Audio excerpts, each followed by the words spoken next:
শ্রমিকদের 4 দশকের বেশি রাজনৈতিক ক্যারিয়ার এবং অনেক উত্থান পতনের মধ্যে দিয়ে গেছে এই রাজনৈতিক ক্যারিয়ার। তারপর গত বছর আপনার রাজ্যসভার সাংসদ পদ প্রাপ্তি এবং এবছর রাজ্য সভাপতি। আপনি কখন বিষয়টা জানতে পারলেন? কারণ অনেকের কাছেই এটা একদম শেষ মুহূর্তের চমক ছিল। আমাকে ঠিক 2 দিন আগে আমাদের সর্বভারতীয় সভাপতি জেপি নাড্ডা বলেন, তোমার ওখানে নির্বাচন কবে? আমি বললাম 2 তারিখ। বলল নির্বাচনে প্রক্রিয়া শুরু হওয়ার আগে আমি কথা বলবো, এইটুকু। তারপরে আমি যথারীতি, প্রত্যেককে তো ওই অনুষ্ঠানে থাকতে হবে, আমি আসছিলাম দুপুর 12টার সময়। নাড্ডাজির টেলিফোন আসে, উনি বলেন তুমি গিয়ে মনোনয়নপত্র জমা দাও। কিন্তু একটা প্রক্রিয়া আছে, সকলের সঙ্গে আলোচনা করে হয়েছে, এরকম নয় যে কেন্দ্র থেকে একটা সিদ্ধান্ত নেওয়া হয়েছে, এখানে চাপিয়ে দেওয়া হয়েছে, বিষয়টা এরকম নয়। সমস্ত স্তরের আমাদের যে প্রক্রিয়া, যাদের সঙ্গে আলোচনা হওয়ার প্রয়োজন, তাদের সঙ্গে আলোচনা করে কেন্দ্র সিদ্ধান্ত নিয়েছে। আর দেখুন, কেরিয়ারের যেটা বলা হচ্ছে, আমরা কোনোদিন, যারা আমরা প্রথম থেকে বিজেপি করি, আমরা কোনোদিন পলিটিক্সকে কেরিয়ার হিসেবে ভাবিনি। কারণ দুটো জিনিস আছে, একটা হচ্ছে career at the cost of party, আর party at the cost of career. দুটোর মধ্যে একটা পার্থক্য আছে।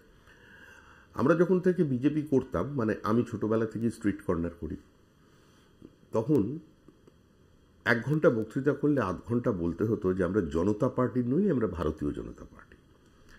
হরিপদ ভারতী চলে যাবার পরে একটা বড় শূন্যতা তৈরি হয়েছিল। মাস্টারমশাই জীবিত থাকা অবস্থায় বিজেপির নাম ছিল হরিপদ ভারতীর পার্টি।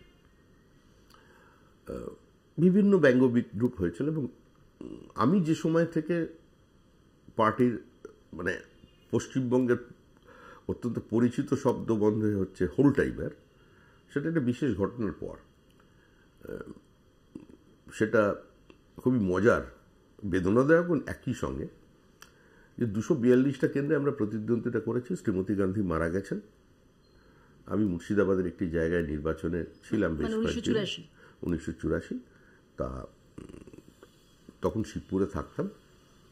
আমাদের পাড়ার একটা ছোট্ট দোকান ছিল, মানে অন্য মিষ্টির দোকানের মধ্যে একটা ছোট্ট মিষ্টির দোকান ছিল, কিন্তু সেখানে মিষ্টি নয়, তার সিঙ্গাড়া খুব আকর্ষণীয় ছিল, প্রচুর সিঙ্গাড়া বিক্রি হতো বিকেলবেলায়। তো তার সিঙ্গাড়া ভাজা সবে শুরু হয়েছে, তখন তো টিভি এসে গেছে। সেবার প্রথম 2জন সেফোলজিস্ট বসছেন, বিনোদ দুয়ার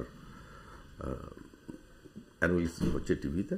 তা আমাদের যেখানে মানে পাড়ার ক্লাব, তো বন্ধুরা বসে আছি। প্রথম যেটা সংবাদ এলো, অন্ধ্রপ্রদেশের প্রাক্তন মুখ্যমন্ত্রী, প্রাক্তন কেন্দ্রীয় মন্ত্রী পিভি নরসিমা রাও তার নিকটতম প্রতিদ্বন্দ্বী বিজেপি জঙ্গা রেড্ডির কাছে পরাজিত হয়েছেন। আমার বন্ধু সবাই লাফিয়ে উঠল, আরে মানে তখন তো বিজেপি আবার পার্টি আরশোলা আবার পাখি, এরকম একটা মজার যুগ। আমাদের সেভাবেই আমাদের সঙ্গে কথাবার্তা বলা হতো। তারপরে হঠাৎ সিঙ্গাড়া শেষ হয়ে গেল। তখন আমি টাকাটা দিইনি, আমিও আনন্দে সিঙ্গাড়া খাইয়ে দিয়েছি। তারপরের যেটা খবর হলো সেটা আরও মারাত্মক, ভয়াবহ আমাদের কাছে, যে প্রাক্তন বিদেশমন্ত্রী এবং বিজেপি সভাপতি অটল বিহারী বাজপেয়ী গোয়ালিয়র কেন্দ্রে তার নিকটতম প্রতিদ্বন্দ্বী মাধবরাও সিন্ধিয়ার থেকে 30,000 ভোটে পিছিয়ে আছেন।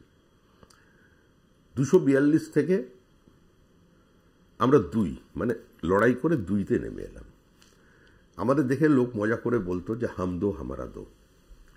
পশ্চিমবঙ্গে আমাদের রাজনীতিতে প্রাসঙ্গিকতা নিয়ে তো কোনো প্রশ্নই ছিল না, কিন্তু সে যুগে বহু মানুষ বিজেপি করতেন। বহু কনস্টিটুয়েন্সিতে পার্টি শুধুমাত্র তার ক্যাডার ভোট পেত, কিন্তু আজও তারা পার্টিতে আছেন। আমরা বিশ্বাস ছিল যে আমরা এই অবস্থার পরিবর্তন হয়ে যাবে, কারণ তখন সাংবাদিকরাও লিখতে শুরু করেছিলেন অটল বিহারী বাজপেয়ী রাজনীতি থেকে সন্ন্যাস নেবেন, ভারতীয় রাজনীতির ন্যারেটিভ বদলে গেছে, বিজয়রাজে সিন্ধিয়া ধর্মকর্মে মন দেবেন, লালকৃষ্ণ আদবানি আবার কালামিস্ট হয়ে যাবেন। কিন্তু সেদিন অটল বিহারী বাজপেয়ী একটি দিল্লির জনসভায় বলেছিলেন যে আপনারা যাকে মিস্টার ক্লিন হিসেবে নিয়ে এসছেন খুব শিগগিরই তিনি মিস্টার ক্লাউন হয়ে দাঁড়িয়ে পড়বেন। আমি তো ভবিষ্যৎ দ্রষ্টা নই, উনি বলছেন। আমি জ্যোতিষচর্চা করি না, কিন্তু কিছু আগের জিনিস আমি দেখতে পাই। পরিস্থিতি থাকবে না, পরিস্থিতি বদলাবে। পরিস্থিতির বদল হয়েছে।